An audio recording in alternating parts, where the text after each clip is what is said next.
নমস্কার বন্ধুরা, welcome to cricket fans. তো বন্ধুরা, আইপিএল 2026-এ কলকাতা নাইট রাইডার্স টিমের মেগা নিলামের অকশনটা কেমন হতে পারে, তো সেটা নিয়ে কিন্তু আজকে আমরা আলোচনা করতে চলেছি। শুরুতেই বলে রাখি, আইপিএল 2026-এর মেগা নিলামে মোট 1355 জন প্লেয়ার কিন্তু তাদের নাম নথিভুক্ত করেছে, যেখান থেকে প্রায় 293 জন ওভারসিজ প্লেয়ার রয়েছে এবং সেখান থেকে কিছু বড় বড় নাম যেরকম Andre Russell, Glenn Maxwell, Faf du Plessis, Moeen Ali থেকে শুরু করে ওনারা কিন্তু অবসর নিয়েছে। তো বন্ধুরা, যেহেতু ওনারা আইপিএল থেকে অবসর নিয়েছে, তাই আমরা বলতেই পারি যে বর্তমান সময় দাঁড়িয়ে যে সকল প্লেয়াররা মেগা নিলামে অকশন লিস্টে নাম তুলেছেন, যেরকম ক্যামেরন গ্রিন থেকে শুরু করে জেমি স্মিথ, পাতিরানাতা, ওরা কিন্তু একটা বড় অঙ্কের টাকা পেতেই পারে। তো যেহেতু আমরা কেকেআর টিমের অকশন নিয়ে কথা বলবো, তো শুরুতে তোমাদেরকে প্রথমেই বলে রাখি যে কেকেআর টিমটি কিন্তু এই মেগা নিলামের সব থেকে বড় পার্টস নিয়ে এন্ট্রি করছে, যেখানে তাদের পার্টস ভ্যালু 64.30 কোটি, সঙ্গে 13টি স্লট ফাঁকা রয়েছে, যেখানে 6টি ওভারসিজ স্লট রয়েছে। তো বন্ধুরা, এবছরে কেকেআর টিমটি যে সকল প্লেয়ারকে রিলিজ করেছে তাদের মধ্যে হলেন আন্দ্রে রাসেল। বর্তমান সময় দাঁড়িয়ে আন্দ্রে রাসেল কিন্তু পাওয়ার কোচ হিসাবে কেকেআর টিমের সঙ্গে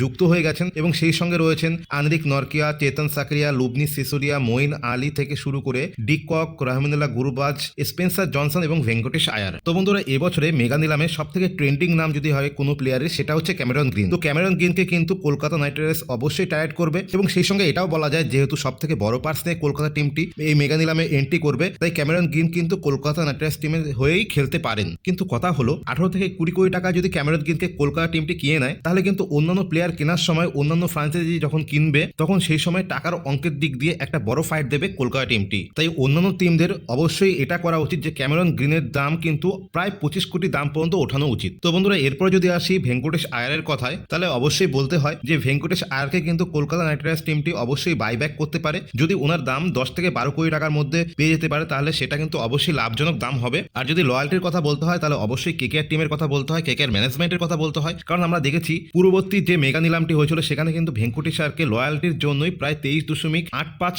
কোটি টাকা দিয়ে কিনে নিয়েছিল। তো বন্ধুরা, যেহেতু কেকেআর টিমের বিদেশি কোনো উইকেট কিপার নেই, তো সেহেতু আমরা বলতেই পারি অবশ্যই তাদের একজন বিদেশি উইকেট কিপার দরকার। সেখান থেকে জেমি স্পিথ কিন্তু খুবই একটা ভালো অপশন হতে পারে, যিনি 16 ম্যাচ খেলে বর্তমান সময় দাঁড়িয়ে 435 রান করেছেন, 166 স্ট্রাইক রেটে নাম্বার 5 পজিশনে। আর এই নাম্বার 5 পজিশনটা কিন্তু কেকেআর টিমের একটা ভালো পজিশন নম্বর হতে পারে, যদি কিনা ক্যামেরন গ্রিনকে কলকাতা টিম কিনে ক্যামেরন গ্রিনকে টপ অর্ডারে ব্যাট করতে পাঠায়। এছাড়াও বন্ধুরা, জর্ডান কক্স বলে একজন প্লেয়ার রয়েছে, যিনি কিনা 5-6 নম্বরে ব্যাটিং অর্ডারে 57 অ্যাভারেজে 154 স্ট্রাইক রেট নিয়ে ব্যাটিং করেন। আর বন্ধুরা, এছাড়াও অন্যান্য উইকেট কিপার ওপেনার হিসেবে আমরা ইউজ করতেই পারি কলকাতা টিমে, যেমন জনি বেরেস্টো, জশ ইংলিশ রয়েছেন, ফিন অ্যালেন। তোরা বর্তমানে ভারতীয় উইকেট কিপার ব্যাটসম্যান হিসেবে যদি বলতে হয়, তাহলে অবশ্যই বলতে হয় কার্তিক শর্মা, যিনি ডোমেস্টিক ক্রিকেটে বর্তমান সময় দাঁড়িয়ে 4 থেকে 5 নম্বর ব্যাটিং অর্ডারে বিস্ফোরক ব্যাটিং করছেন। এবং সেখান থেকে পৃথিবী শহর কথা যদি বলি, তাহলে অবশ্যই বলতে হয় রিসেন্ট টাইমে পৃথিবী শহ কিন্তু ডোমেস্টিক ক্রিকেটে খুবই ভালো করেছেন। এবার আসি বলারের কথায়। তো বলারের কথা বললে কেকেআর টিম কিন্তু অবশ্যই অল টাইমের জন্য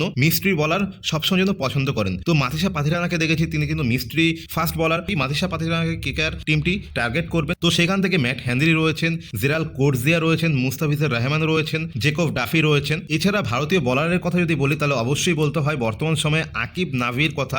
রিসেন্ট টাইমে কিন্তু রবিচন্দ্রন অশ্বিনও কিন্তু বলেছেন আকিব নাভির কথা, যিনি বর্তমান সময়ে ডোমেস্টিক ক্রিকেটে বলা যায় সেরা বল করছেন। এছাড়া শিবম মবি রয়েছেন, যিনি নিজেকে অনেকটা ইমপ্রুভ করেছেন আগের তুলনায়। এছাড়া আকাশ মাদওয়ালের কথা অবশ্যই আমরা বলতে পারি, যাকে আমরা রিসেন্ট টাইমে ডেট ওভার স্পেশালিস্ট বলে থাকি। তো বন্ধুরা, আজকের মতো আপডেট কিন্তু এটুকু ছিল। যদি তোমাদের ভিডিওটি ভালো লেগে থাকে, তাহলে অবশ্যই একটা লাইক করে দিও এবং চ্যানেল নতুন হয়ে থাকে তাহলে অবশ্যই চ্যানেলটিকে সাবস্ক্রাইব করে দিও।